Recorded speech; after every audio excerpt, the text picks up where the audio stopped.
J'aimerais que tu acclames pour toi-même.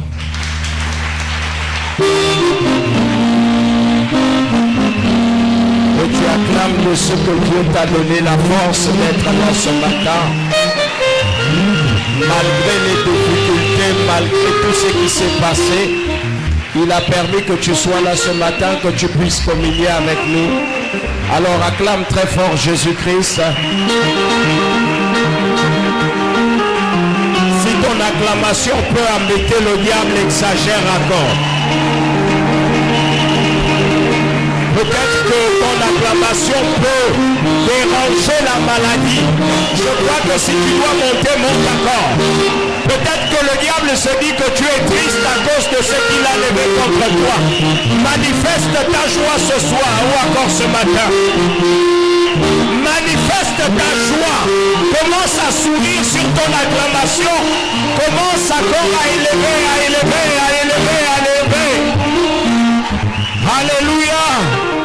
Jamais, jamais, je ne t'oublierai jamais. Dis avec moi, il est dans ma vie. Il est dans ma vie. Quel que soit ce que les hommes disent. Quel que soit ce que les hommes Quel que soit ce que la maladie fait.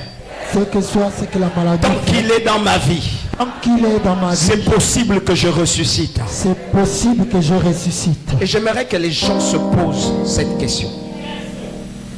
Tous les jours tu dis, il est dans ta vie. Tous les jours tu dis, il est près de moi. Tous les jours tu chantes que Jésus est de mon côté. Mais d'où te vient la peur que tu as toujours? S'il est dans ta vie, peu importe ce qui t'arrive et comment ça t'arrive, la seule chose que tu dois savoir, c'est que Jésus te sortira toujours. Et j'ai envie de ne pas bannir quelque chose que les gens ne veulent jamais entendre, que moi je vais dire aujourd'hui. Même si tu mourrais, il serait mieux de mourir avec lui à tes côtés. Parce que tu es sûr de ressusciter le jour de son avènement. Est-ce que je parle à quelqu'un? La mort fait peur à ceux qui n'ont pas Jésus. Mais tous ceux qui ont Jésus doivent voir la mort comme étant un repos. Est-ce que tout le monde me comprend bien? Tout ce que tu as accompli sur la terre, tu as rempli la mission. Si Dieu doit t'enlever, qu'il t'enlève. N'ayez pas souvent peur de choses. Beaucoup sont détournés de leur marche chrétienne à cause de fuir la mort. Écoutez, le jour où Dieu veut finir avec toi, il finira avec toi. Est-ce que je parle à quelqu'un? Il y a des hommes qui ont signé des plus grands contrats avec le monde des ténèbres. Mais le jour où Dieu a dit, je mets terme à ça, il est sorti. Non, mon ami, c'est pas la petite sorcellerie de ta famille qui va t'empêcher d'être juste devant ton Dieu. C'est pas la maladie qui va t'amener à te détourner de ton Dieu. Tu t'en sortiras et tu vivras et tu verras le Seigneur. Donne-moi un amen bien. Asseyez-vous.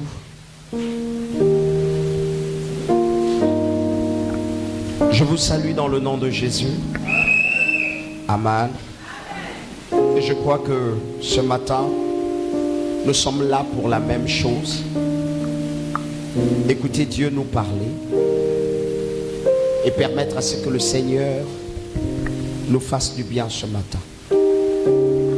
Il est souvent important pour vous d'être ensemble au même endroit, d'entendre Dieu nous parler et de nous amener plus loin.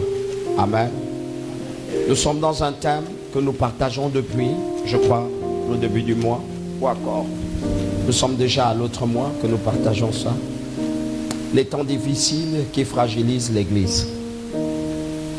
Je disais que depuis le premier jour, j'ai toujours dit que quand je vais prêcher sur les temps difficiles, je ne vous donnerai jamais les erreurs que vous faites, mais je veux vous présenter les avantages qu'il y a dans votre marche, afin de ne pas tomber dans les bavures des temps difficiles. Amen. Et lorsque je parlais la dernière fois, je disais, le banquier, quand on veut l'enseigner sur l'argent, détecter la fausse monnaie, on ne lui présente jamais les faux billets. On ne l'habitue pas aux faux billets. Pourquoi? Parce que l'habitué au faux billet va dire que toutes les fois qu'il va rencontrer même un bon billet, il dira que c'est faux parce que ça n'aura peut-être pas la couleur qu'il a l'habitude de voir. Donc qu'est-ce qu'on fait? On le mène au bon billet. On l'habitue au bon billet. Il connaît le bon billet. Il le touche tous les jours. Il le palpe. Il le regarde. Et il sait comment c'est. Le jour où on l'amène le faux billet, dès qu'il regarde, il n'a pas besoin de toucher. Il regarde et il vous dit, c'est un faux billet. Vous lui dites comment, il vous dira, même quand je mets l'odeur, je sais que c'est un faux billet. Quand je regardais, je sais que c'est un faux billet. Pourquoi? Parce qu'il est resté au contact du bon. La vie chrétienne de beaucoup de personnes est au contact du faux. Et toutes les fois qu'on vous enseigne, on vous enseigne que les techniques fausses, détecter le diable, détecter la façon que le diable opère, détecter ce qu'il fait, comment il opère, comment il agit. Amen. Nous pensons que c'est aussi bon. Et pour nous tous, c'est bon. Amen. Mais sauf que ça ne nous mêle pas au bon. Il y a des choses qui doivent nous mêler au bon pour que lorsque le diable arrive, on détecte qu'il est faux. Donne-moi un amen, bien. La Bible dit que le malin ne tiendra jamais dans l'assemblée des justes. Pourquoi? Parce que le juste sera juste et dans sa justice, il va détecter les failles de l'injuste. Est-ce que je parle à quelqu'un? Voilà pourquoi ma prédication va être portée sur la façon de faire. Et aujourd'hui, nous allons prendre un sous-thème où je vais dire à des personnes, il est temps de te lever. Dis à ton frère, il est temps de te lever. Alléluia. Bon, je ne sais pas pourquoi il est temps de te lever chez toi. Je ne sais même pas aussi pourquoi nous devons nous lever. Mais je crois qu'il est temps de te lever. Et si je voulais amplifier, je dirais, il est temps de te lever pour ta vie. Amen. Il est temps de te lever pour ta vie. Et si je voulais exagérer, je dirais, il est temps de prendre une décision pour ta vie. Est-ce que tous les chrétiens me comprennent un peu? C'est très facile de dire qu'un autre prendra soin de ta vie et se lèvera pour ta vie. Mais je crois que ce que Dieu attend, c'est pas qu'un autre se lève pour ta vie. Ce que Dieu attend de toi, c'est que tu te lèves pour ta propre vie. Est-ce que je parle à quelqu'un? Il est temps de te lever. Répète à ton frère, frère, il est temps de te lever. Vous allez voir quelqu'un qui veut qu'on lise la Bible pour lui. Vous allez voir quelqu'un qui veut qu'on prie tous les jours pour lui. Vous allez voir quelqu'un qui va vous dire qu'il faut qu'un autre pose un acte pour que lui, il puisse bénéficier des avantages, alors qu'il a besoin de ces avantages dans sa vie. Dis à ton frère, il est temps de te lever. Dieu ne t'a pas fait pour vivre sous couvert. Mais Dieu a voulu que tu sois libre. Donne-moi un amen, bien. Nous venons à l'église pour apprendre à être libre. Seigneur, donne-moi la force de prêcher ce matin. Je disais, donne-moi la force de prêcher ce matin. Ce message comme tu as inspiré. Il est temps de te lever. Nous venons à l'église pas pour être sous couvert, mais nous venons à l'église pour apprendre à être libre. Et si tu n'as pas appris à être libre, tu vas toujours être sous couvert. Et quand tu es sous couvert, accepte d'être sous couvert et de payer le prix des sous couverts. Les gens viennent à l'église. Quand tu lui demandes de te lever pour sa propre vie, il veut que ce soit toi qui te lèves. Et quand tu lui demanderas de payer le prix parce que tu es sous couvert, il dira non.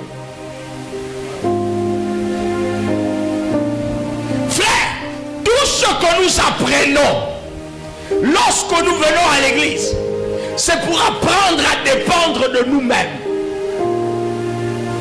Est-ce que je parle à quelqu'un? J'ai aimé ce livre de la Bible. Dans le livre de Genèse, il n'a jamais dit à l'homme que tu seras sous couvert d'un autre homme.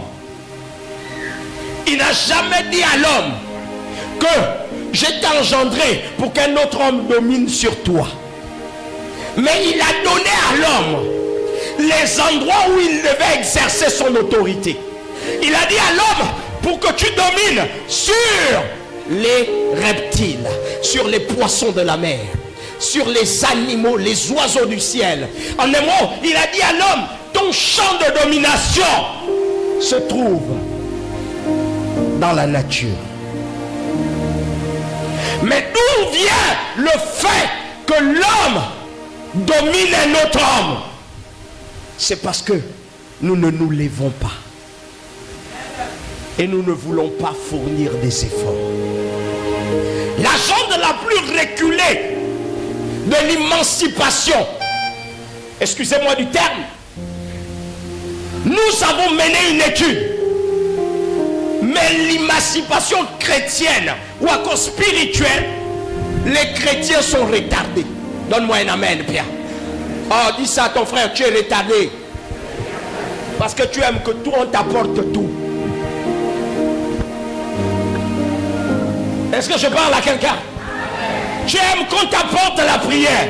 Tu aimes qu'on t'apporte la révélation. Tu aimes qu'on t'apporte tout. Qu'on t'apporte l'argent. Qu'on t'apporte le travail. Qu'on t'apporte le mariage. Mais toi-même, tu ne te lèves jamais pour prendre ce qui est à toi. Aujourd'hui, je vais vous attrister. Et je vais vous choquer. Et quand je vais vous choquer, vous allez vous lever dans 2 minutes ou dans 30 minutes. Tu vas crier dans la salle. Tu vas prier. Et tu vas prendre ce qui est à toi. Sans l'intermédiaire de quelqu'un.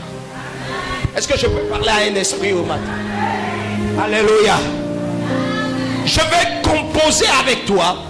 Et lorsque je vais parler, je vais te donner un verset ou sinon un chapitre de la Bible que nous allons tous lire. Et vous allez voir la méthodologie de ces personnes-là. Quand bien même l'ennemi est autour d'eux, comment ils ont procédé et comment ils ont vaincu et comment Dieu a intervenu dans leur vie.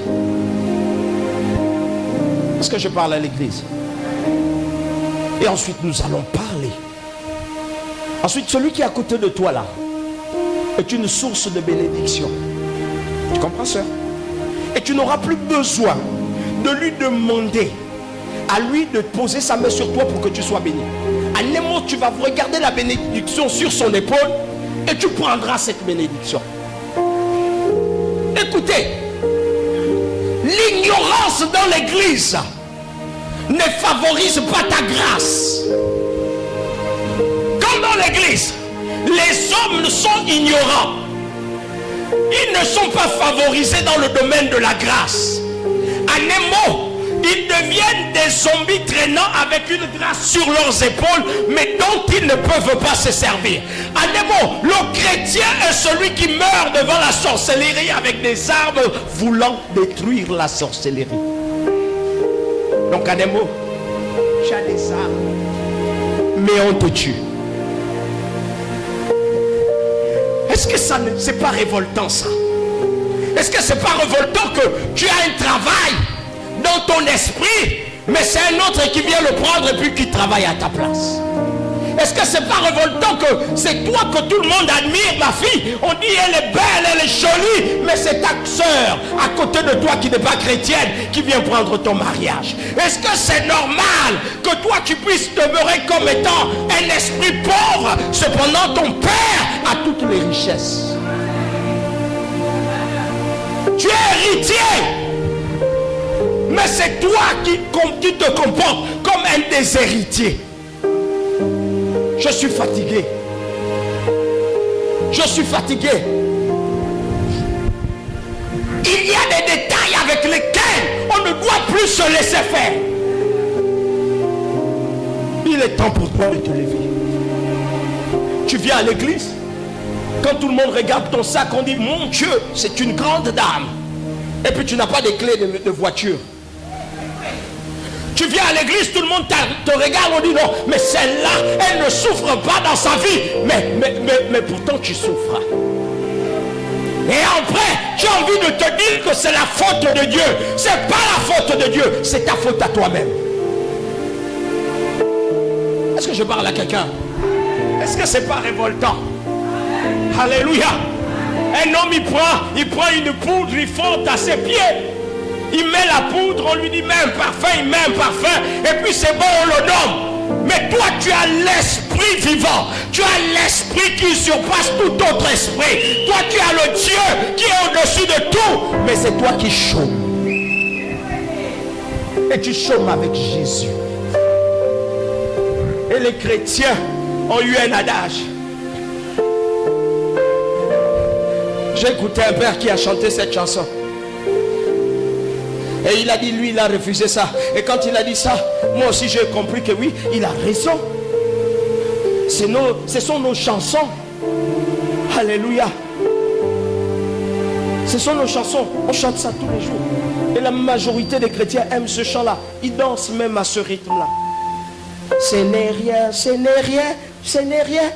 Ma patrie est dans les cieux. J'irai là-bas. Et après on lui dit, piétinez-moi sur la terre, piétinez-moi sur la terre, écrasez-moi sur la terre, écrasez. Salissez-moi sur la terre, salissez-moi sur la terre. Ce n'est rien, ce n'est rien, ce n'est rien. Ma patrie est dans les cieux. J'irai là-bas. Tu es sorcier. Est-ce que je peux vous troubler? Pierre n'a pas voulu parler ce langage.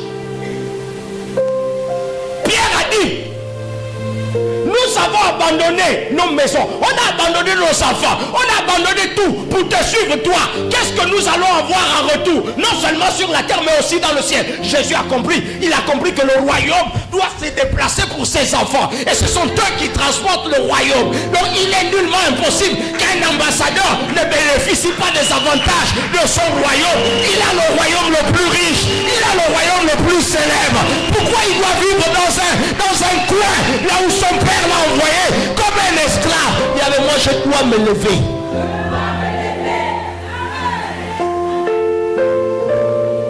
Jésus va lui dire, tu as raison.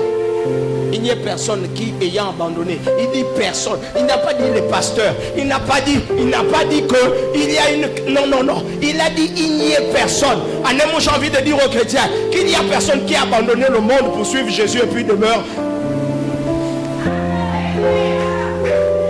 Celui qui a compris connaît les avantages qu'il gagne en quittant le monde, en venant au Seigneur.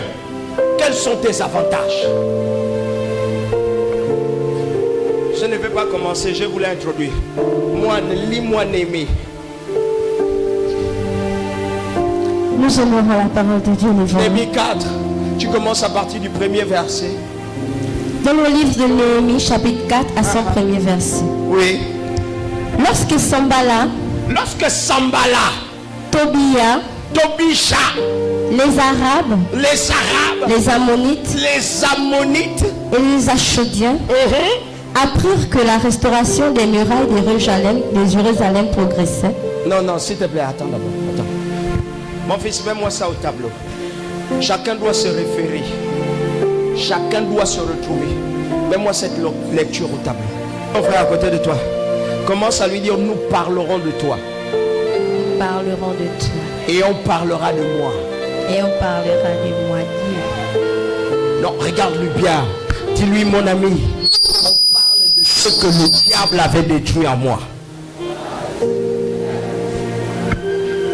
Quand j'étais dans le monde, et maintenant je me suis rendu compte, je veux venir à l'église pour construire ce que le diable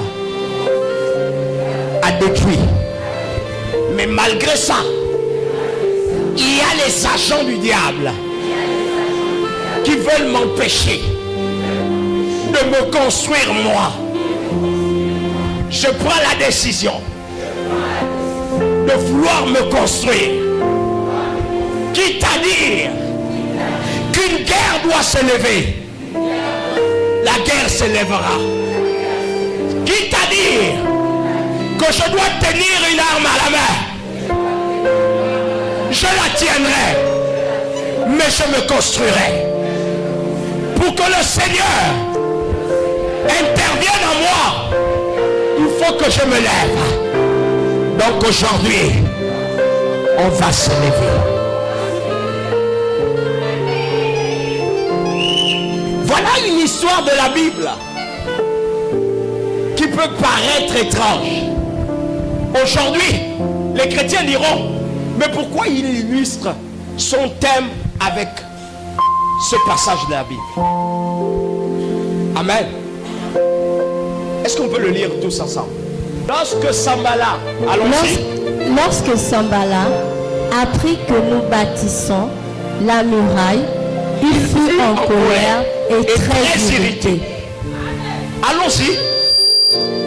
Il se moqua des Juifs et dit devant ses frères et devant les soldats de Samarie, à quoi travaillent ces Juifs impuissants? Les laissera-t-on faire? Sacrifieront-ils? Vont-ils achever? Redonneront-ils vie à des pierres ensevelies sous les monceaux de poussière? Donneront-ils vie à des pierres ensevelies? Donc, en un mot, c'est comme si on disait, est-ce qu'on peut donner vie à ta marche là, à tes projets là, alors que nous on sait qu'ils ont déjà été enterrés? Est-ce que je parle à quelqu'un? Ils le savent ce qu'ils ont fait. Ils connaissent comment ils t'ont détruit. Donc quand ils te voient aller à l'église, ils sont en train de dire que ce que la personne là va changer quand nous connaissons ce qu'elle a, on a déjà fait sur elle. J'ai envie de t'annoncer que peu importe les endroits où on a enterré ta vie, peu importe les endroits où on a posé une pierre sur ta vie, ce matin, je déclare, pendant que tu te lèves, l'Éternel se lève avec toi. Et tout ce que tu avais perdu, tu le récupères dans le nom de Jésus. Donne-moi un amen et cela est ton partage. Peu importe les Sanballat, les Tobija qui se moquent de toi, ils ne savent pas ce que l'Éternel est en train de proclamer sur ta vie. Là où tu te trouves, là où tu es, l'Éternel a prévu la délivrance pour toi. Si tu te lèves, tu récupères cela. Donne-moi le meilleur des amens.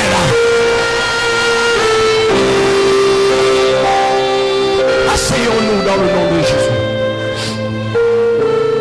Je ne sais pas comment ça va se passer, mais je dis que Dieu nous donne la force. La soeur, tu peux lire jusqu'au verset 20. Verset 3. Hein? Lorsque nous avons prié Dieu, Lorsque nous avons prié Dieu, et nous avons posté des gens pour monter la garde, nous avons posté des gens pour monter la garde. le jour est nu, pour nous défendre contre eux.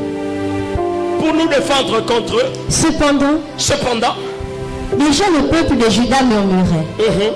Ceux qui portent les fardeaux sont à bout de force. Oui, parce que tu travailles.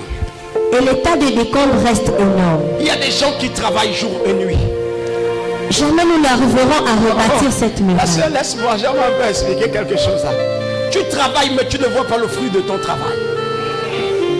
Tu travailles, mais tu vois que tu es essoufflé. Tu travailles en même temps, on te demande, il faut prier. Tu travailles, mais tu es épuisé. Tu ne vois rien. Quand tu rentres le soir, tu es fatigué. Et tu as envie de dire, je ne sais pas comment je vais faire. Mes ennemis sont derrière moi.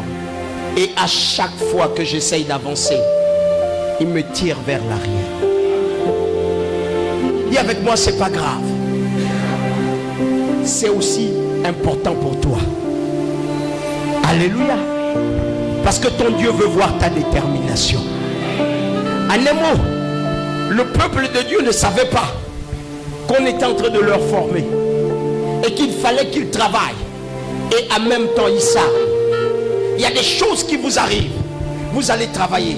Vous allez vous épuiser. Mais Dieu voudrait que tu te lèves quand même. Et que tu défies ton ennemi. Donne-moi un amen, bien. Il faut que ce matin tu défies ton ennemi. Il faut que ce matin tu dises non à ton ennemi. Écoutez, la ruse du diable, c'est de te montrer que tu ne peux rien. Amen. La ruse du diable, c'est de te faire peur. Et il y a des gens, lorsqu'il est pétrifié de peur, il ne dit plus rien. Ce matin, je vais te donner le courage qu'il faut, de manière à ce que tu te lèves et que tu dises à ton ennemi en face, il est temps pour toi d'arrêter. Il est temps pour toi de cesser la ruse. Il est temps pour toi d'arrêter ta manigance. Donne-moi un amen, bien. Non, la sœur, lis-moi le verset. On va commencer. Verset 5. Quant à nos adversaires, il disait, ils ne sauront rien et ne feront rien. Ils ne sauront rien et ne verront rien. Jusqu'au moment où nous surgirons au milieu d'eux. Regardez. Vous voyez un peu les plans, les complots de l'ennemi sur votre vie. Il dit, ils ne vont pas savoir. Tu ne vas pas savoir qu'ils arrivent. Ils mettent une distraction autour de toi. De manière à ce que vous ne puissiez pas savoir comment ils vont arriver. Mais ceux qui ne savaient pas, c'est que pendant qu'ils planifiaient, Dieu était là. Quand je vais commencer, vous allez vous énerver. Pendant qu'ils planifiaient sur ta vie, Jésus était là. Non, non, c'est trop grand. Jésus, c'est trop grand. Pendant qu'il planifiait sur ta vie, l'ange de ta vie, l'ange mandaté à ta vie, l'ange mandaté pour te servir, était là et il écoutait. Il y a des matins comme ça, tu te lèves, tu dis j'ai envie de partir quelque part, le Seigneur te dit non, ne pars pas. Tu sens au-dedans de toi, il y a quelque chose qui te dit. Mais tu dis, mais pourtant c'est mon parent. Mais l'esprit te dit non, ne pars pas. Ne pars pas. C'est ton parent, je sais. Mais on a déjà planifié quelque chose. Quand tu arriveras là-bas, tu rentreras au contact de cette malédiction. S'il te plaît, ne résiste pas. Reste à la maison. Allons-y. Ils ne sauront rien. Ils ne sauront rien. Et ne verront rien. Et ils ne verront rien. Jusqu'au moment où nous surgirons au milieu d'eux. Jusqu'au moment où nous allons surgir au milieu d'eux. Pour les massacrer et mettre fin à ce travail. Pour les massacrer et mettre fin. En fait, tu sens que leur projet, c'était pas de te tuer. Mais à cause de l'engagement que tu as pris, de rebâtir ta vie, de reconstruire ta vie, de reconstruire ton idéal, ils disent non, autant ne pas le laisser reconstruire son idéal. Sinon, s'il reconstruit son idéal, nous sommes foutus. Donc, autant le tuer de manière à ce que son étoile ne revienne plus à lui. Donc, nous devons l'éliminer. Il y a des personnes qui ont mis un pari sur ta vie sans que tu ne saches. À cause du fait que tu as dit que manger, trouver de la bricole. À cause du fait que tu es venu dire qu'on m'a augmenté le salaire. Il dit non, ce n'était pas prévu. Ce n'était pas prévu qu'on l'augmente. Si on a pu l'augmenter, on va le tuer. Est-ce que je parle à quelqu'un? On va le tuer. Lève-toi et commence à dire non. Verset 6. Les Juifs qui habitaient parmi eux vinrent 10 fois nous avertir de ce qu'ils préparaient. De tous les lieux où vous tournerez, disait-il, ils viendront contre nous. C'est pourquoi je mis des gens en place, en contrebas, derrière la muraille, aux endroits découverts. Je les postais groupés par famille et armés d'épées, de lances et d'arcs. Après avoir tout inspecté, je m'adressais aux notables, aux chefs et au reste du peuple. N'ayez pas peur d'eux. Pensez au Seigneur, qui est grand et redoutable. Et combattez pour vos frères, vos fils, vos filles, vos femmes et vos maisons. Verset 9. Combattez pour qui? Non, dites avec moi, combattez pour qui? Combattez pour vos frères, vos fils, vos filles, vos femmes et vos maisons. Alléluia. Amen. Est-ce qu'il te demande de combattre parce qu'il n'y a personne autour de toi? Il te demande de combattre parce qu'en toi se trouve ton frère. En toi se trouve ta femme. En toi se trouvent tes enfants. En toi se trouve tout ce qui t'appartient. Une nation, ta maison. Anemo ta richesse. Il lui demande de combattre pour cela.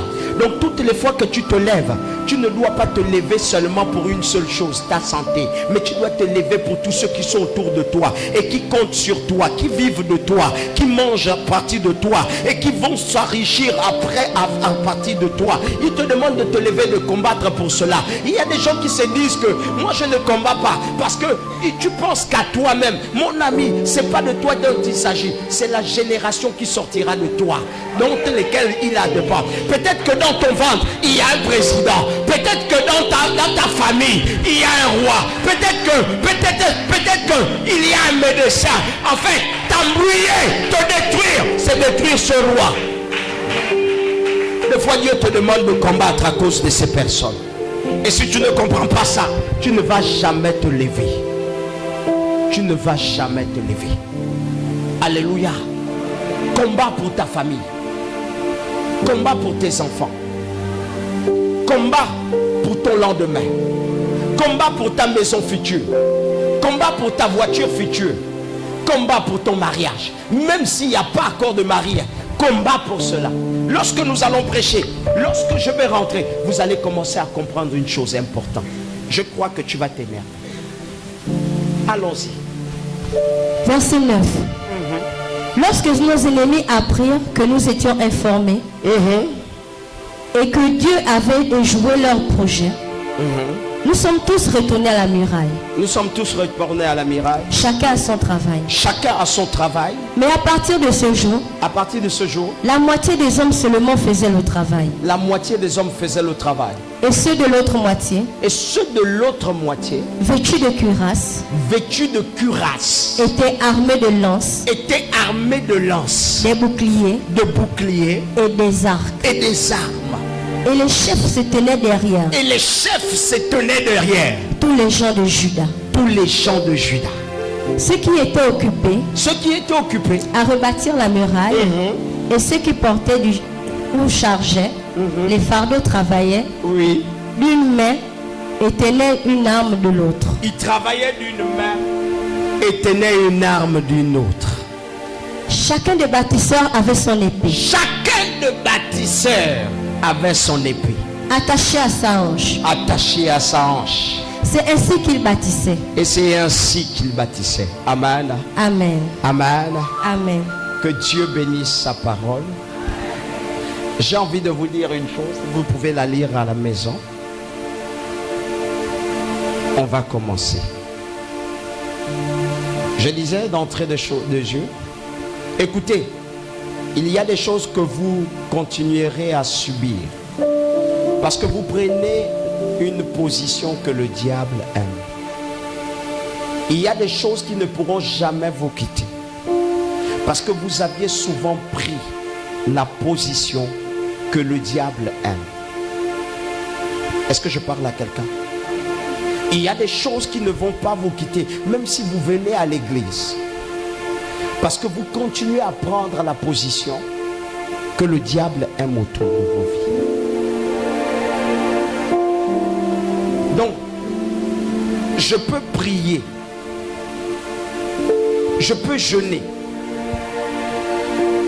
Mais si je continue à prendre la position que le diable aime, il me sera difficile de sortir des difficultés dans lesquelles je me trouve. Est-ce que je parle à quelqu'un? Est-ce que je parle à quelqu'un? S'il vous plaît, quand vous venez à l'église, c'est pour apprendre à prendre la décision que Dieu aime. Quand je viens à l'église, c'est pas pour continuer à rester comme le diable veut, mais c'est pour apprendre à faire ce qui plaît à Dieu, afin de me défaire de la position qui nourrit le diable. Est-ce que les chrétiens me comprennent? Si tu dois te lever, avant de te lever, regarde d'abord ta position.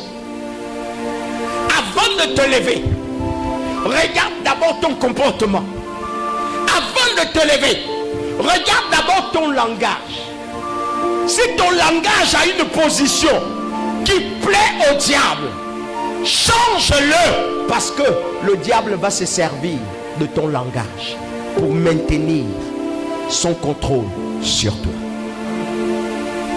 Est-ce que l'église me comprend?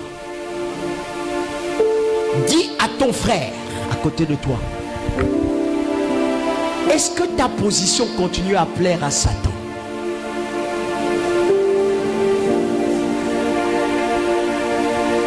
Se lever, c'est important.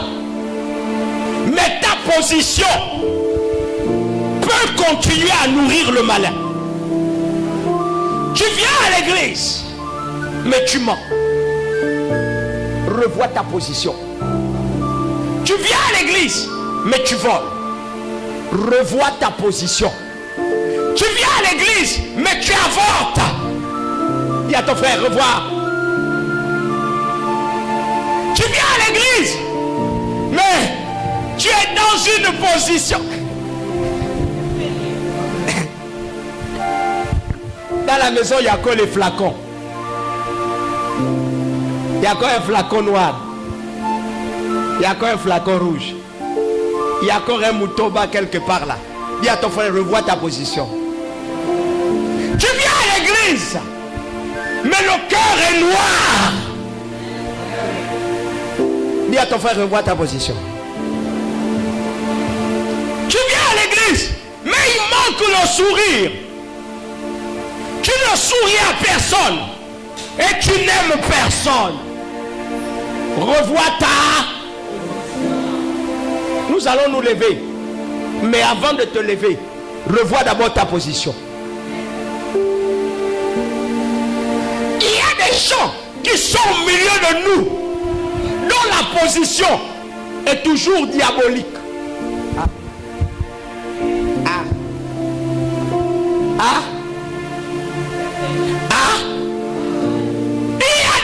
Qui sont au milieu de nous, qui louent avec nous, qui parlent avec nous, qui chantent avec nous, qui prient avec nous, mais la position paraît diabolique.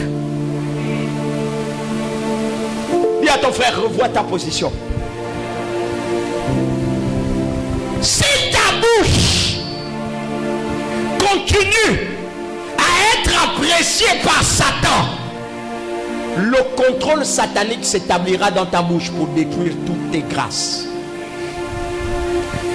À cela, il y a des gens qui chercheront le travail. Non pas que Dieu ne veut pas leur bénir. Ils se présenteront en entretien. Mais parce que Satan se trouve dans sa bouche, lorsqu'il parlera de lui, c'est comme s'il se maudissait lui-même. Il y a des visages que Dieu a du mal à bénir à cause de ta position. Est-ce que je parle à quelqu'un? Dis à ton frère, revois ta position. Est-ce que ta position plaît à Dieu ou elle plaît à Satan? Les actes que tu mets dans la maison, que tu mènes dans ta maison, est-ce que ça plaît à Dieu ou ça plaît à Satan? Et j'ai remarqué, Satan a la malice d'encourager les gens dans leur mauvaise position. Quand Satan veut déstabiliser ta vie, il veut maintenir ta vie dans le chaos, il te donne la pensée et il met autour de cette pensée des fruits qui paraîtront bien, justes, normales, agréables, pour t'encourager à toi de continuer à sombrer dans ton état de péché. Est-ce que les gens me comprennent bien? Si nous voulons voir un changement, première chose, notre position. Une église positionnée au bon endroit attirera de bonnes choses. Un chrétien dont la position est revue attirera les raisons pour lesquelles il a revu sa position.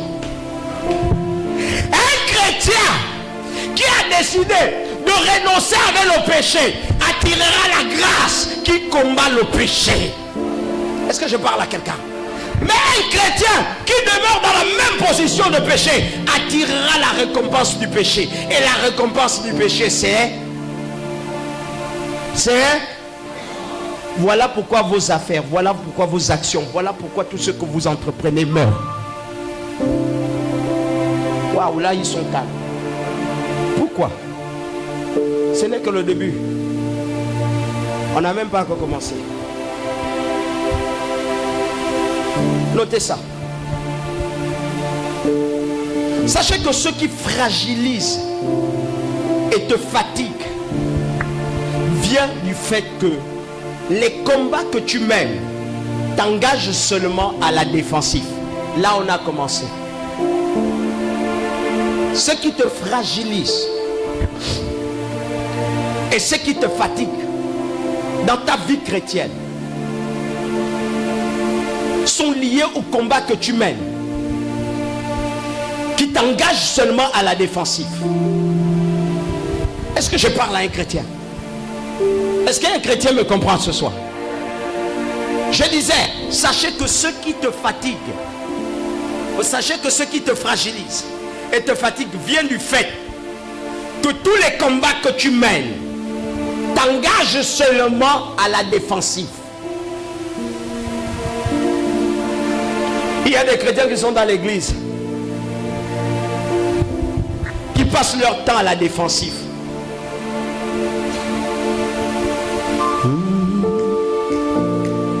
Est-ce que vous le savez? Est-ce que vous le savez? Mon fils, fouille le mot défensif.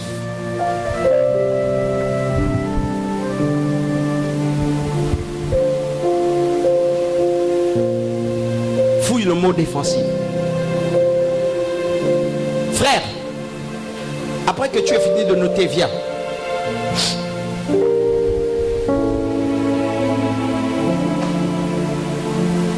Tiens-toi ici. Frère Roméo, si tu as terminé, est-ce que tu peux venir? Tiens-toi là. Quand Dieu m'a expliqué ça, est-ce que je parle à l'église? Quand Dieu m'a expliqué ça, je me suis senti triste. En un mot, c'est comme si on disait, j'ai traîné dans mon enfance chrétienne parce que je faisais ça.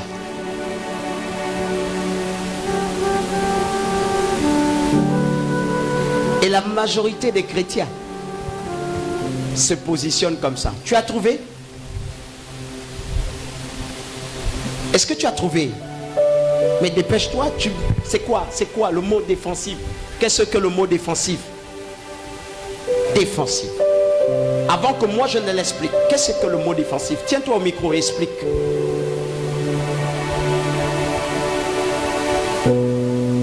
Action de se mettre toujours,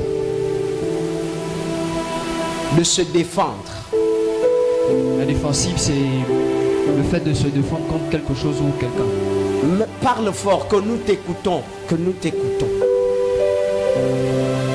Et j'ai compris que beaucoup de chrétiens se défendent. Mais ce que vous ne comprenez pas, c'est que toutes les fois que vous vous défendez, votre ennemi ne tombe pas. Toutes les fois qu'on se tient à la défensive, nous ne changeons rien, si ce n'est que nous empêcher à nous de tomber ou de mourir. Les gens viennent à l'église et ils disent au Seigneur, Seigneur, pourquoi tu ne m'as pas donné le mariage qu'il fallait? Est-ce que tu as vaincu l'esprit qui contrôlait ton mariage? Qui n'a fait que te défendre? Seigneur, pourquoi tu ne m'as pas donné le travail? Est-ce que tu as vaincu l'esprit du chômage? Est-ce qu'il est tombé? Tu n'as fait que te défendre. Est-ce que vous le savez? Intelligemment, tu vas te lever. Parce que beaucoup de chrétiens se sont mis à la défensive.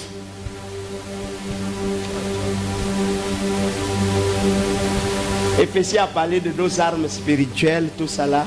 Merci. Amen. Voilà un combat de boxe qui doit s'engager. Dieu ne t'a pas mis sur la terre pour que tu sois le plus grand perdant.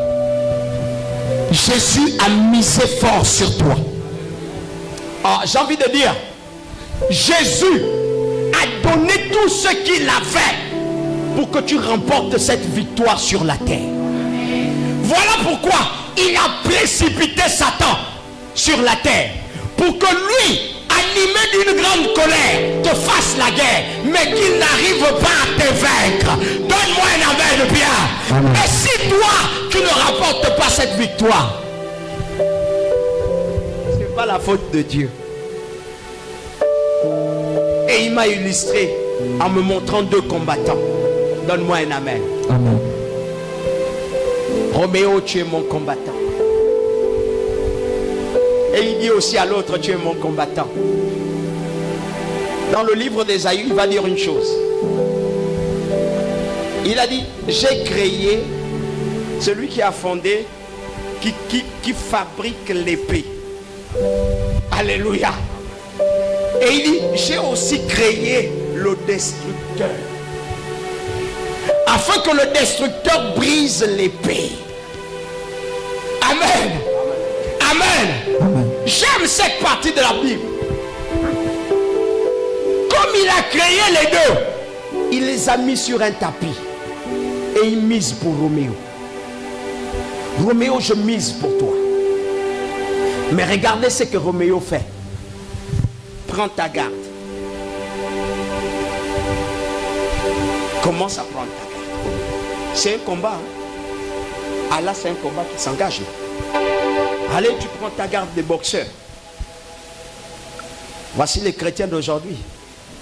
Le combat est engagé spirituellement, et lui, il regarde l'ennemi. Prends ta garde de boxeur. Yes. Roméo. Et puis le ciel crie. Oh, je vous dis que lorsque Jésus vous met dans un tapis, vous ne pouvez pas savoir ce qui se passe dans le ciel. Lorsque vous êtes confronté à un défi, vous ne connaissez pas ce qui se passe dans le ciel. Tous les anges sont de ton côté et puis ils disent Roméo, Roméo. Et puis le Père, Jésus appelle le Père. Il dit, Père, mon adversaire Roméo est prêt. Il dit, bon, envoyez l'autre. Et on envoie le frère Carliton. Malheureusement, Roméo a oublié une chose. C'est que dans ce combat-là, il doit faire quelque chose. Dis avec moi, il doit faire quelque chose. Prends ta garde. Tu as pris Roméo. Yes. Mon fils, prends ta garde. Le mari de Maman O. Yes. Yes. Le père de ses enfants. Il défend. Derrière lui, il a Maman Aude, il a ses enfants, il a sa maman, il a son papa, il a toute sa famille derrière lui. Et il a aussi la famille chrétienne parce qu'il est pasteur. Donc dedans se trouve aussi le futur pasteur qui doit sortir de lui. Là-dedans se trouve aussi le futur président qui doit sortir de lui. Le ministre aussi qui doit sortir de lui. Mes amis, vous ne combattez pas seulement pour vous. Vous combattez pour tout ce qui doit vous revenir de droit. Là-dedans, il y a un avocat en lui. Là-dedans, il y a tout ce qui doit affronter. Je veux motiver ta vie à te lever dans ce combat. Tu ne combats pas pour toi, tu combats pour ceux qui sont autour de toi. Il y a Papa Carlington. Prends ta garde. Papa Carlington sait que là-dedans, Yes. il a même la méthodologie des enfants de Caïn. C'est ça. Donne-moi un amen bien. Amen. Non, ce sont eux qui ont créé l'épée, quoi. Les épées et tout le reste, ce sont eux. Les armes à feu, tout ça là, ce sont eux. Bon, maintenant, une attaque doit être livrée. Papa Robial. Papa Robial.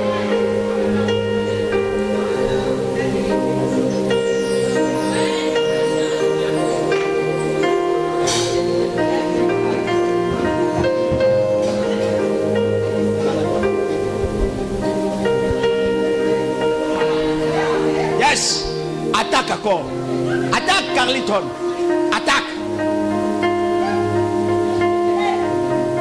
Recule. Prends encore la garde. Toi attaque seulement.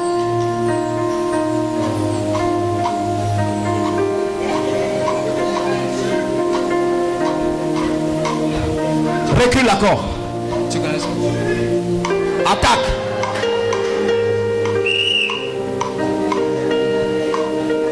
Alléluia. Amen. Si c'était un combat de boxe et qu'il fallait décider le vainqueur, qui devait gagner? Hein? Pourquoi il devait gagner? Parce qu'il a mis plus de coups. Non, parlez. Pourquoi il devait gagner? Parce qu'il a mis plus de coups. Parce qu'il a mis plus de coups. Mais est-ce que les coups ont touché le frère? Non. Hein? Non. Il faisait quoi? Il se défendait. En cela, beaucoup de chrétiens font le même rôle que le frère. Et voilà pourquoi ils ne remportent jamais une victoire. Parce qu'ils prennent le temps à esquiver, à barrer, à caler, à faire tous ces mouvements-là. Mais ils ne contre-attaquent jamais. Et tant qu'ils font ça, leur vie va demeurer la même. Et pendant que leur vie demeure la même, ils se fatiguent aussi. Et pendant qu'ils se fatiguent, ils ne comprennent pas. Ils disent, nous combattons tous les jours, mais nous ne remportons jamais de victoire. Ma vie ne change jamais. Mon frère, tu ne combats pas, tu te défends. Alléluia. Je pensais que tu allais me donner un amen. Amen. Depuis que tu es chrétien,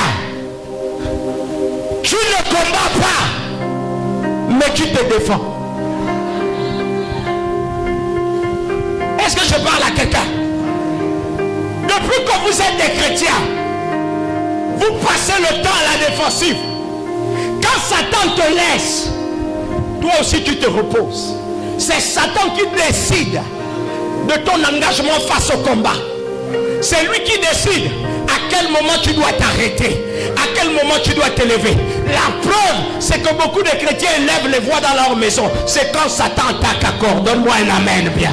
Et lorsque Satan vous lâche, vous prenez du temps à vous reposer. Mes amis, vous êtes fatigués parce que vous ne menez jamais la bataille qu'il faut.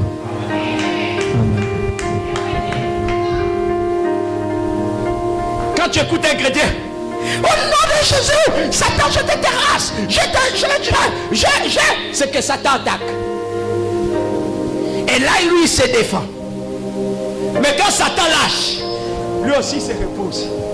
Mon ami, toutes les fois que Satan va conditionner ta paix, conditionner ta tranquillité, conditionner tout ce qui est à toi, tu n'auras jamais de repos comme Dieu te l'a promis.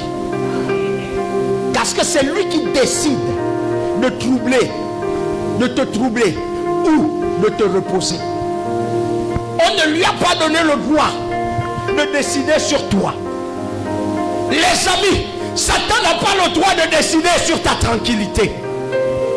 Tu dois l'obtenir. Donne-moi un amen bien. Amen. Donne-moi un amen bien. Amen. À un moment de votre vie, vous devez apprendre à contre-attaquer. Dis à ton frère, contre-attaque. Contre-attaque. Si les frères n'avaient pas contre-attaqué, ils devaient toujours rester à la défensive. Mais c'est le jour où ils ont pris la décision que nous allons prier Dieu.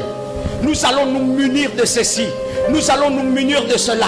Lisez ce verset, ce passage de la Bible à la maison. Vous allez voir qu'ils ont attaqué. Et quand ils ont attaqué, le diable s'est retiré. Quand le diable s'est retiré, maintenant ils ont construit. Partout où vous ne contre-attaquez pas, le diable se fortifie. Dis à ton frère, contre-attaque. Contre-attaque. L'ennemi te pique, mais toi tu dois contre-attaquer. Partout où Israël arrivait, Dieu disait une chose: si vous voulez avoir la paix, exterminez-les. Ne laissez personne. Tuez même jusqu'au canard. Censurez la ville. Pourquoi? Parce qu'il savait que le peuple qu'il va affronter est un peuple dangereux.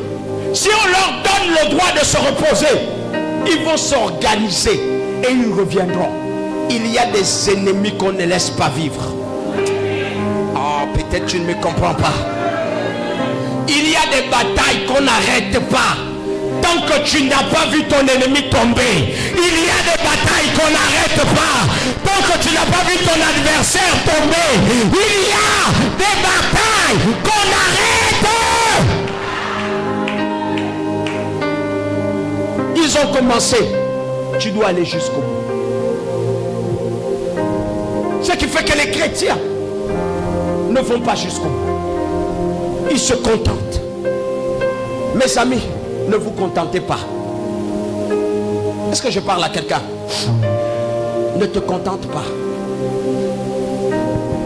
Un moment de ta vie, il y aura des victoires que Dieu te donnera que si tu as compris le principe de la contre-attaque. Un moment de ta vie, il y aura des victoires que Dieu te donne que si tu as compris le principe de la contre-attaque. Est-ce que je parle à quelqu'un? Car lorsque Dieu te donne une bénédiction de territoire,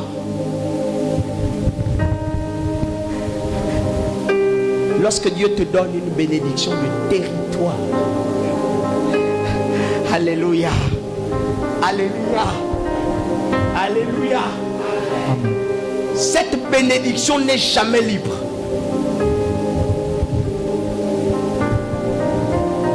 C'était les chrétiens d'avant qu'on avait menti. Que quand Dieu met devant toi une bénédiction, la bénédiction est libre. Allez-y vous asseoir. Hein? Oh! Oh! Toutes les fois que Dieu te donne une bénédiction, la bénédiction n'est jamais libre. Toutes les fois que Dieu te donne un territoire, le territoire n'est jamais libre. Dieu n'a jamais donné un territoire libre. Dieu permet toujours que le territoire soit occupé. Dieu permet toujours que le travail soit occupé. Pour qu'il y ait une guerre à l'intérieur. Pour que toi tu arrives à dire à celle ou celui qui se lève, tombe. Est-ce que je parle à quelqu'un? Dieu te donne un enfant. Il dit je veux te donner un enfant. Mais la santé de cet enfant ou l'enfant dans le ventre est attaqué. Comment l'enfant est attaqué? La Bible dit une chose. Regardez. Dieu dit à Moïse, je donne à mon peuple Canaan en possession. Donne-moi un amen. Il dit Canaan est pour vous. Canaan sera à vous. Le pays où va couler le lait et le miel. Il dit je te donne ça. Moïse chante. L'Éternel est bon pour nous. Alléluia. Il nous donne Canaan. Alléluia. Amen. C'est notre vie. Mais à Canaan, il y a les Jébusiens. À Canaan, il y a les Amoréens. À Canaan, il y a les Éphésiens. À Canaan, il y a les Moabites. À Canaan, il y a tout un peuple guerrier qui attend Moïse à bras ouverts. C'est Dieu qui t'a donné Canaan. Mais Dieu va te demander de t'armer de force et de courage. C'est Dieu qui t'a donné le mari. Mais c'est Dieu encore qui te dit, il faut prier beaucoup pour ce mari. Le mari à Marouga, il ne reste plus tranquille. C'est le mari qui te dit, ne va plus à l'église. C'est le mari qui te dit, il sort, il fait 3 jours dehors. Donne-moi un amen bien. Mais quand tu vas interroger le Seigneur, il te dit, c'est l'homme là que je t'ai donné. Est-ce que je parle à quelqu'un? Dieu te donne la femme. C'est la femme que Dieu t'a donnée. La femme a déjà un problème d'enfantement. C'est Dieu qui dit à Isaac que donnez-lui Rebecca comme femme. Mais Rebecca arrive quand les problèmes de ventre. Rebecca vient maintenant faire deux enfants après combien de temps? C'est Dieu qui donne aux frères 2 femmes. Mais parmi l'une est idolâtre et ne fait pas d'enfants. Un problème de stérilité. Ça a commencé comment? Donne-moi un amen bien. C'est Dieu qui dit à Abraham, je te donnerai 2 regarde le ciel, compte les étoiles. Le gars, il compte les étoiles. Il dit, je n'arrive pas. Il dit, telle sera ta nation spirituelle. Il voit le sable. Il dit, compte le sable. Le frère compte le sable. Il dit, je ne peux pas. Il dit, telle sera ta nation terrestre. Mais le frère ne voit que deux enfants. Ismaël, John, Isaac. Mais où est la nation que tu m'as promis? Il dit, la nation se trouve en deux personnes. C'est Isaac, la nation céleste. C'est Ismaël, la nation terrestre. Bien que tu ne les vois pas, ils sont en eux. Qui est menteur?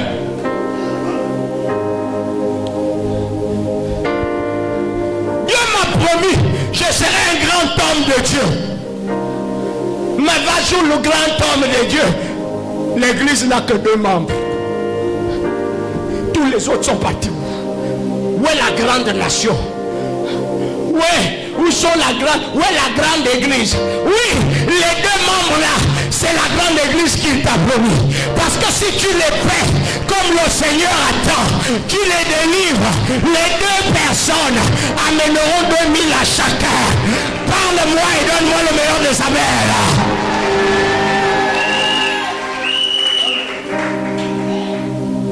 Je ne peux plus me lever. Je suis fatigué.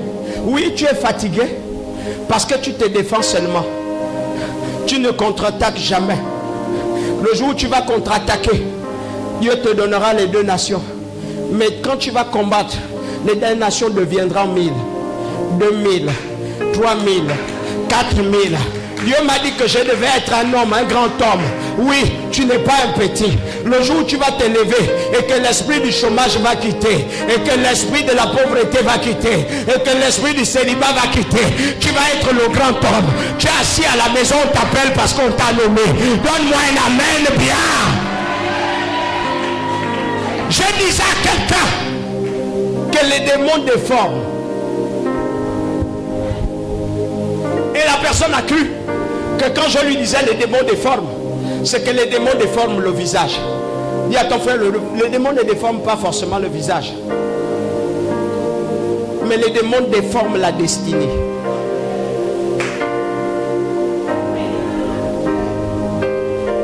Tout ce que vous faites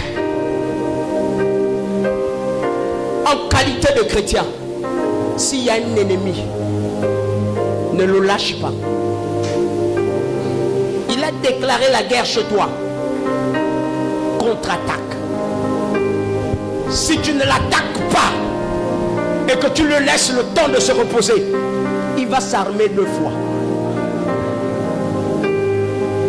Il est temps pour toi de le défier. Il est temps pour toi de le priver de son sommeil.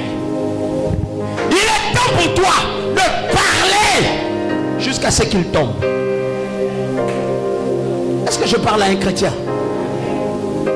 Est-ce que je parle à un chrétien? Dis à ton frère, Dieu ne t'a pas donné un territoire libre. Le territoire sera toujours occupé pour que tu te lèves et que tu récupères par la force.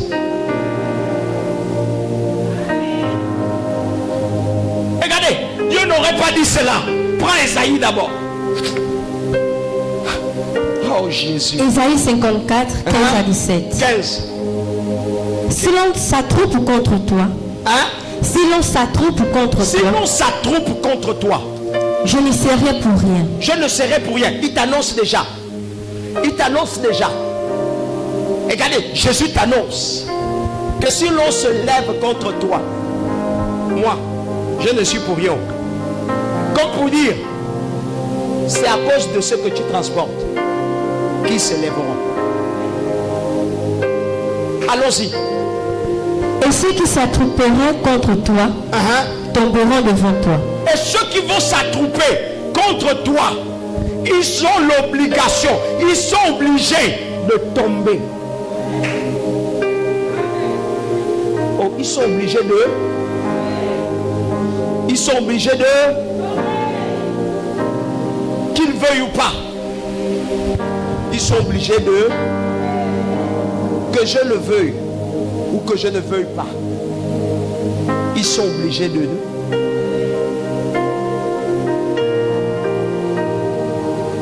Tu as fait des...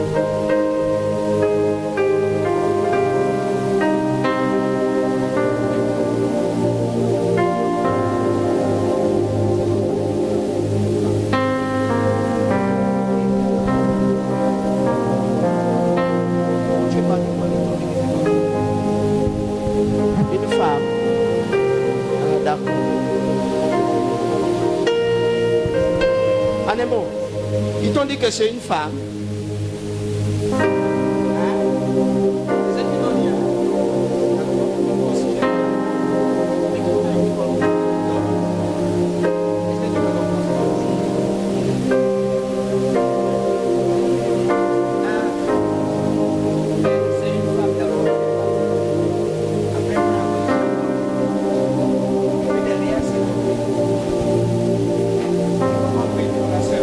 Ils sont où?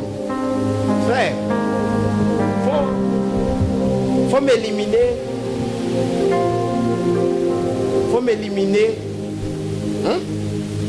Tu as compris, non? Faut m'empêcher ça. Tu as compris?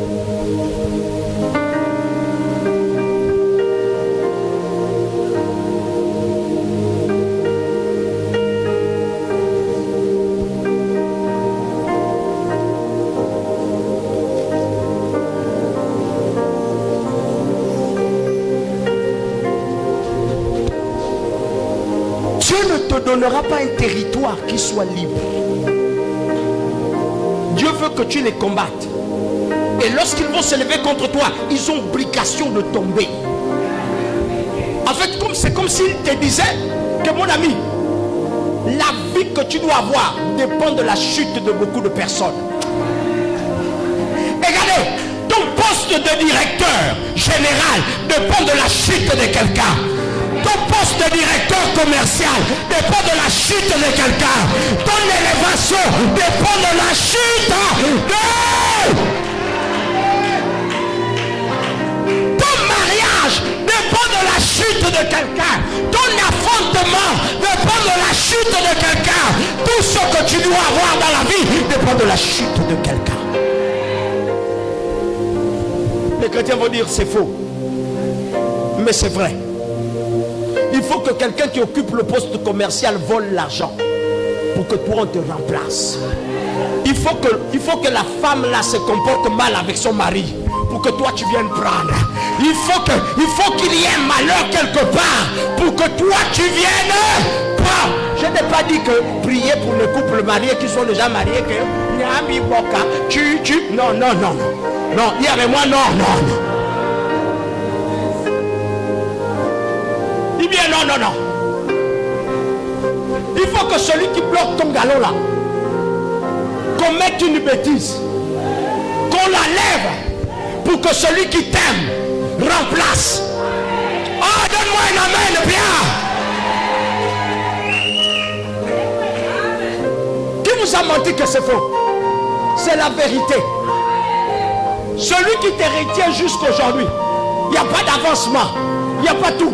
Il faut que tu ailles interroger le Seigneur, que tu te mettes au ring et que tu commences à dire Seigneur, moi tu dois me trouver mon poste. Tu dois créer quelque chose dans ma vie. Tu dois faire en sorte que non, je sois rétabli. Il faut que il meure pour que toi tu remplaces. Il fallait que Aman tombe. Quand j'ai dit ça, les chrétiens ne comprennent pas le fond. Il faut qu'Aman tombe, qu'on le crucifie pour que Mardoché. Il faut qu'Aman tombe pour que Mardoché prenne la première place.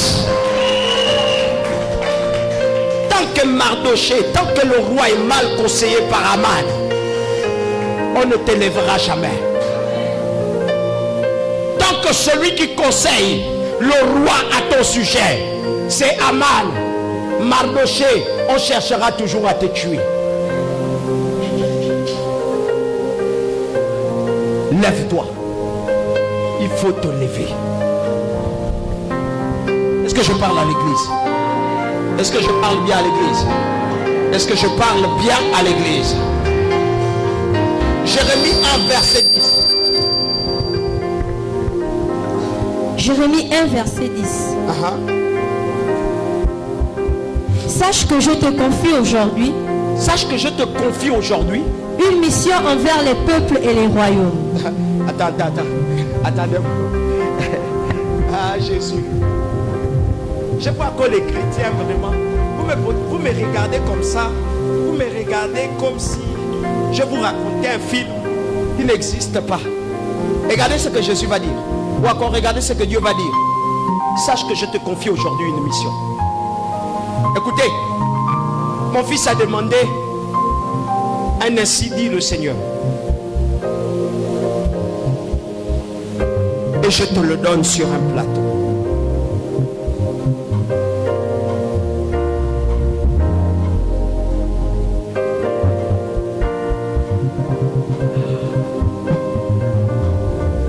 Il y a des choses on ne dit pas tant qu'on n'a pas bu de l'eau. Lis. Sache que je te confie aujourd'hui. Dis avec moi, je me lève aujourd'hui. Je me lève aujourd'hui. Sur un mandat de mission. Sur un mandat de mission. L'Éternel t'établit aujourd'hui.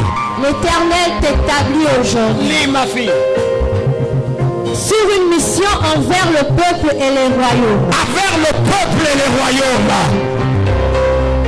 L'Éternel me donne une mission. Envers le peuple de cette nation gabonaise. Et les membres de ma famille. Et les démons. Go. Celle d'arracher, de renverser. Celle d'arracher. Celle d'arracher. Je m'établis devant la puissance de l'ennemi. Afin d'arracher. Et de renverser. Et de renverser. Non, la soeur, afin d'arracher et quoi? Et de renverser. Afin d'arracher et de renverser. Afin d'arracher et de renverser. Tout hôtel maléfique. Tout hôtel maléfique. Qui s'est servi de ma santé. Qui s'est servi de ma santé. De ma grâce. De ma grâce. Je viens aujourd'hui. Je viens aujourd'hui. Crier restitution. Crier restitution. Et s'il résiste. Et s'il résiste. Je le renverse. Je le renverse. De ruiner et de détruire. Je viens ruiner. Je viens ruiner. Celui qui a pris ma place. Celui qui a pris ma place. Et qui se nourrissait de ma fortune. Qui se nourrissait de ma Au fortune. nom de Jésus. Au nom de Jésus. Je déclare la pauvreté.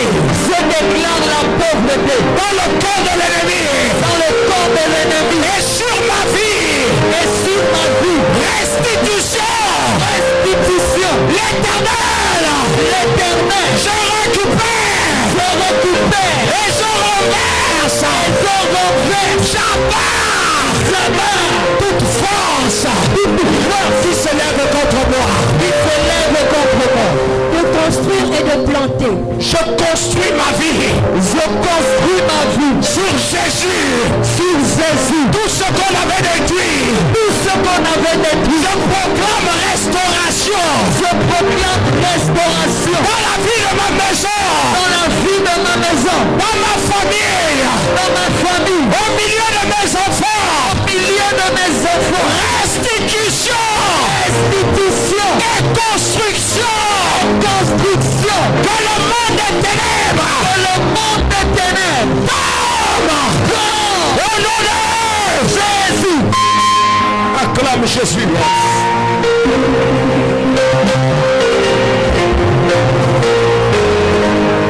Alléluia. Il nous donne cette parole. Allons-y. Sache que je te confie aujourd'hui. Une mission envers les peuples et les Une royaumes. mission envers les peuples.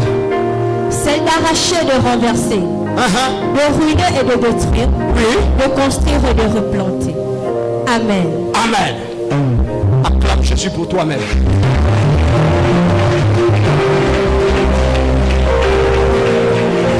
Dieu ne te donnerait pas son mission s'il ne savait pas qu'il y a un combat. Les chrétiens viennent à l'église, mais ils veulent la simplicité. Ta foi dans l'église, c'est un combat. Ton adaptation dans l'église est un combat. Est-ce qu'on peut s'asseoir dans la présence de Dieu? Alléluia. Il y a ton frère, la preuve que tu aimes Dieu. La preuve que tu aimes Dieu. C'est pas le fait de dire Jésus, je t'aime.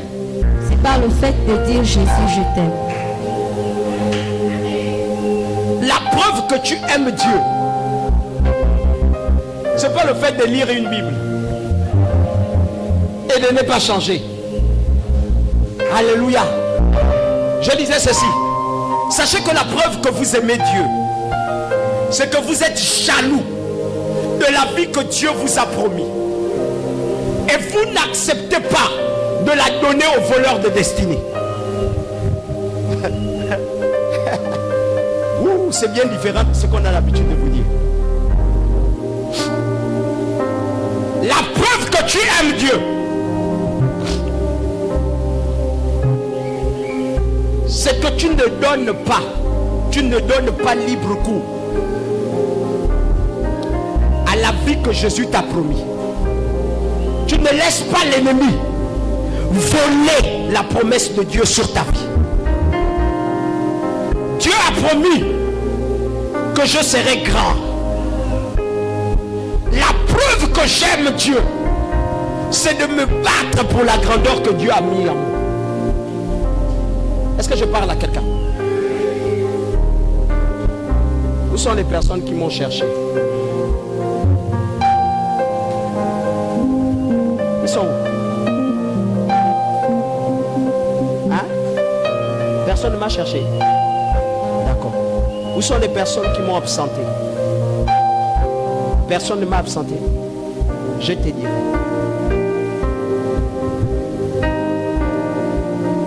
La preuve que tu aimes Dieu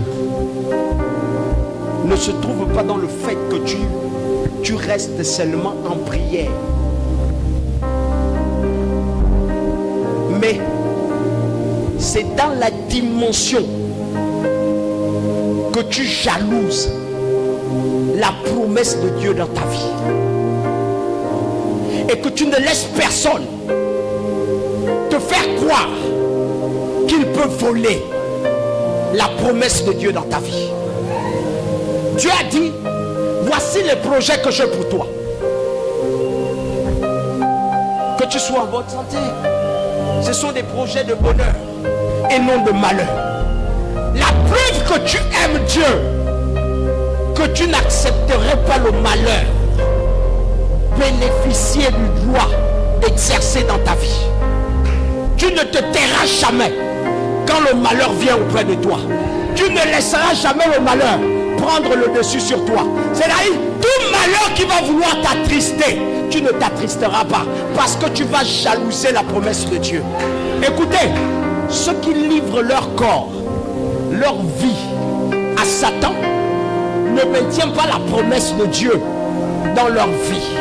Est-ce que je parle à quelqu'un? Il a dit tu vivras. Est-ce que c'est moi qui dois dire le contraire? Tu dois vivre. Dieu a dit je te rajoute des jours, des années. Je te rajoute à compte des siècles. Tu verras tes petits-fils travailler. Tu verras les enfants de tes enfants travailler. Tu ne mourras pas, tu vivras. Et écoutez-moi un peu. La plus grande preuve d'amour de son côté, c'est de lutter contre la mort, afin de voir la bénédiction de Dieu s'accomplir. La Bible dit une chose, si Dieu est pour nous, qui sera contre eux? Tu jalouses la bénédiction de Dieu. Vous êtes combien à laisser Dieu voler votre destinée? Vous êtes combien à laisser Dieu ou encore le diable voler votre promesse? Vous êtes combien Le diable t'a dit, ou encore Dieu t'a dit, tu vas te marier, tu vas l'épouser. Et c'est ta femme. Et ensuite tu vas changer de statut. Il y aura une autre boîte qui va ouvrir quelque part. Et on va t'appeler. Même si ce n'est pas ici. Je m'en fous de perdre les enfants auprès de moi. Ils iront là où ils iront. Mais la grâce de Dieu, Seigneur sait pourquoi il va t'envoyer là-bas. Tu vas prospérer. Ton statut va changer. C'est pas à moi c'est pas au diable de venir voler cette prophétie. Mais c'est à toi de la jalouser. Le chrétien d'aujourd'hui, il ne jalouse plus la promesse de Dieu dans sa vie. Ton enfant vivra. Il vivra. Tes ennemis vont tomber. Ils sont obligés de tomber. Tu iras de l'avant. Donne-moi une amen. Je dois jalouser ce que j'ai vu de Dieu. Je jalouse que je suis un prophète. Je ne laisse personne me dissuader du contraire.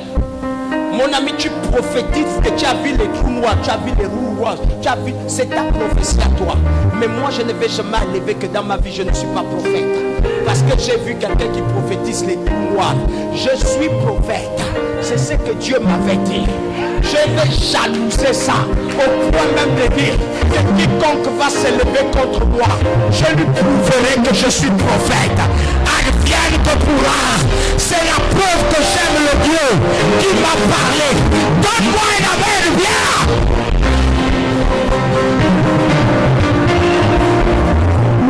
Tu es chanté. Et quelqu'un vient te persuader que tu ne sais pas chanter. Le Seigneur se révèle dans ta chambre. Il te dit par le chant tu deviendras grande. Et toi tu rentres dans ta chambre. Parce que papa Tony a ri le jour où tu as mal chanté. Tu dis je ne travaille plus. Tu n'aimes pas Dieu. Dieu t'a envoyé le servir aux portes. Mes enfants qui sont debout là, je vous dis une vérité. L'Éternel est obligé de vous bénir. C'est pas parce qu'un homme a parlé. L'Éternel est obligé de vous bénir. On vous a dit vous n'êtes pas intercesseur. Mais vous avez dit on s'en fout. On va toujours intercéder. On va rester au poste. Même si papa a dit asseyez-vous, nous on va se tenir debout. Qu'il vienne nous enlever. Papa peut se constituer comme étant le voleur de ta bénédiction. Parce que le Seigneur veut voir si vraiment tu reconnais que tu es intercesseur. Je suis en train de dire à quelqu'un, si tu reconnaissais ce que Dieu avait dit à ton sujet, tu ne laisseras personne venir te dissuader du contraire. Donne-moi une amen. Et cela est ton partage.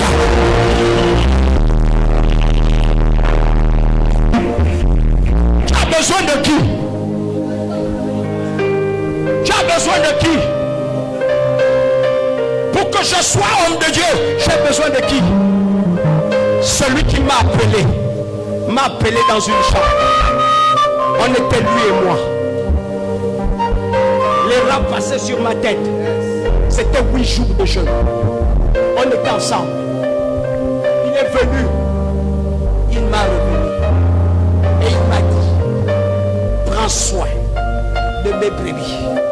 Et je prendrai soin de ta famille. On était à deux. Je n'ai pas besoin d'un prophète de 1500 pour venir me dire que je suis prophète. Quand lui-même m'a déjà dit que je serai prophète.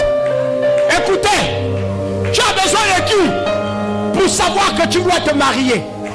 Si tu as dit que tu vas te marier, même si 50 personnes arrivent, tu vas te marier.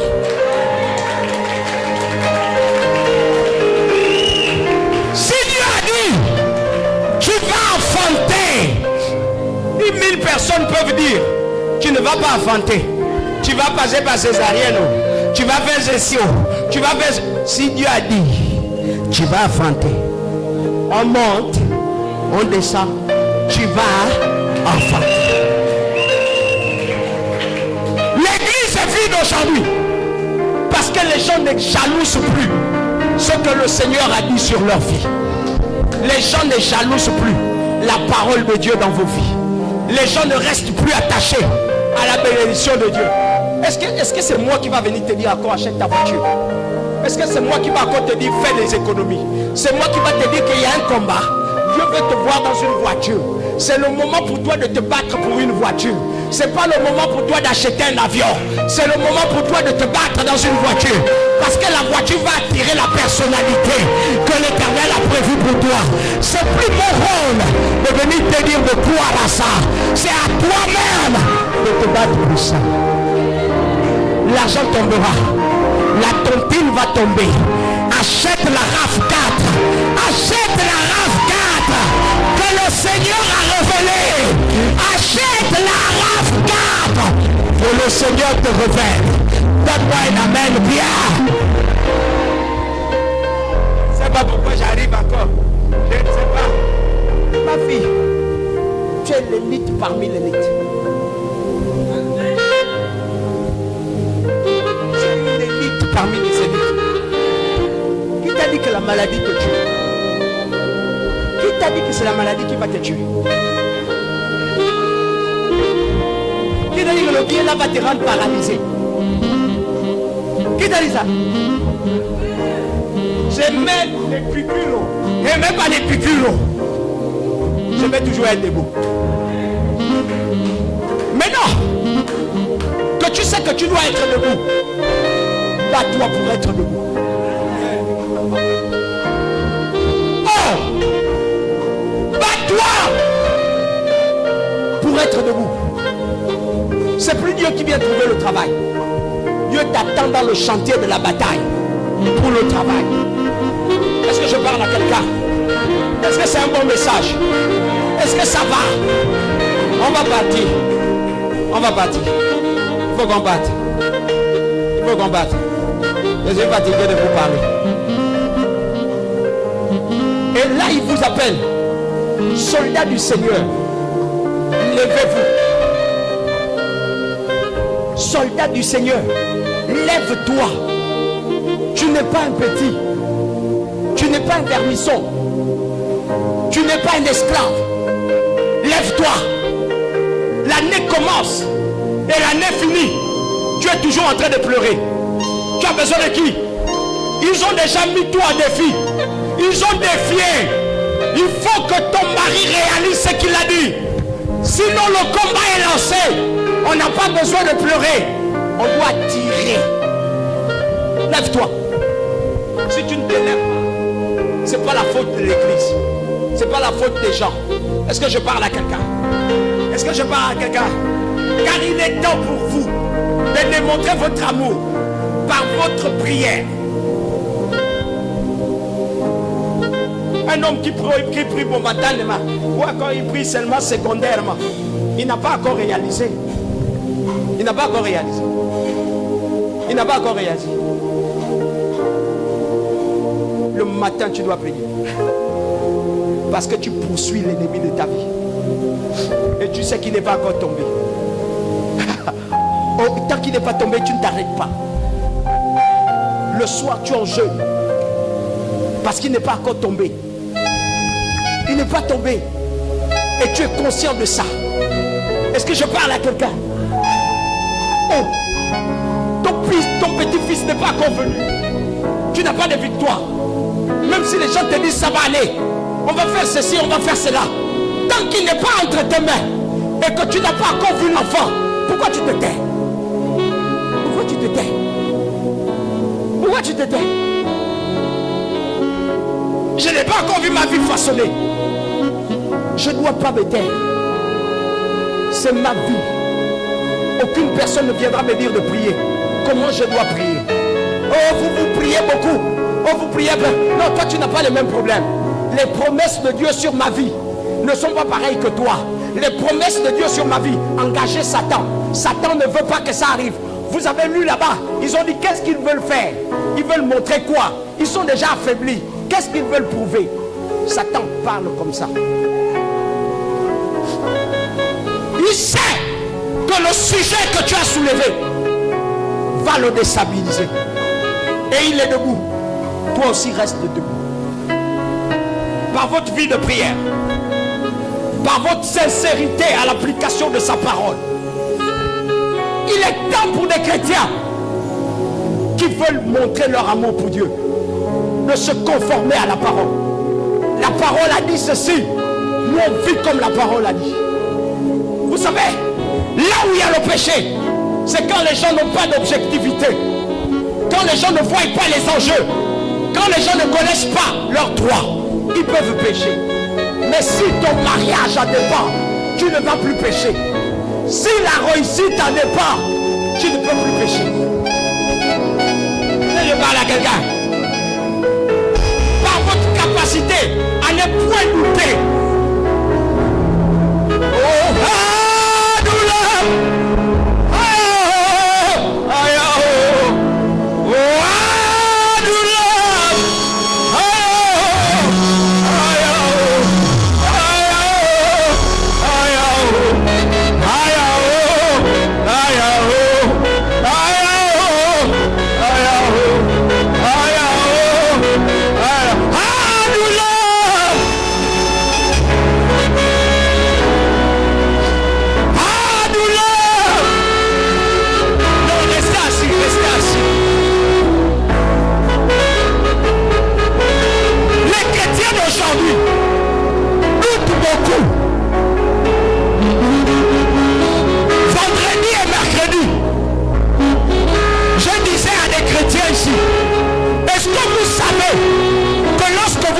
problème et que vous dites où est Dieu, je prie comme si je ne priais pas, tu pêches.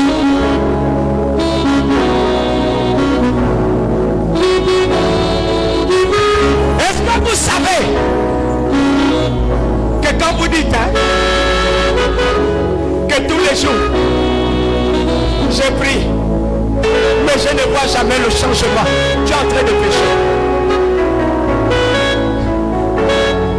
Dieu ne t'a jamais dit que ta foi sera seulement dans l'évangile. Il est Dieu, même quand l'adversité est dans ta vie. Tout ce qui te fragilise dans l'église peut t'amener à pécher.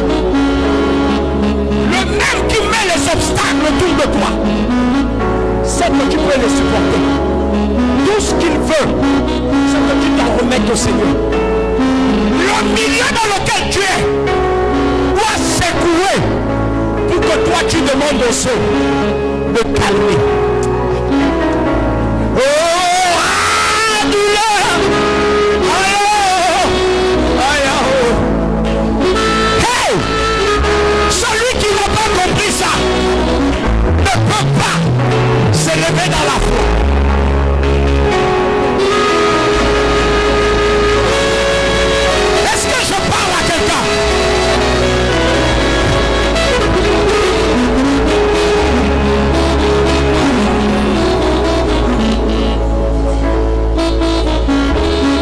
Je sais qu'il est déjà là, je sais qu'il est là. Je sais qu'il commence à piquer ta vie.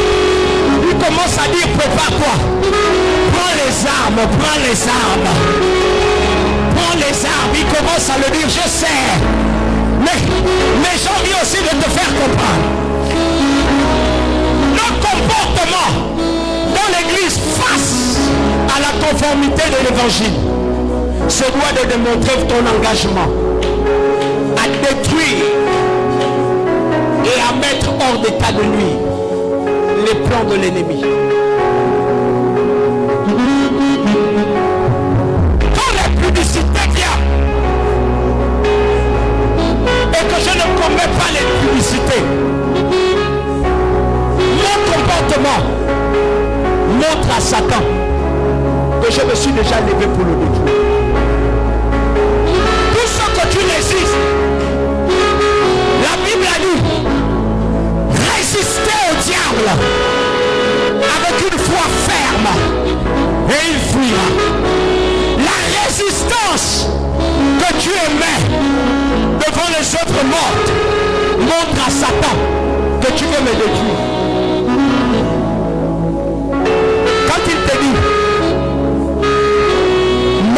respect à ta maman et que tu refuses, sans que tu aies envie de le détruire. Parce que lui devait être fort si réellement tu manquais de respect. Mais il se rend compte que tu respectes autre chose. Ce qui t'a dit, honore ton père et ta mère. Est-ce que les gens me comprennent? Je vois quelqu'un qui est en train de se battre pour son mariage. Je vois quelqu'un qui se bat pour son poste.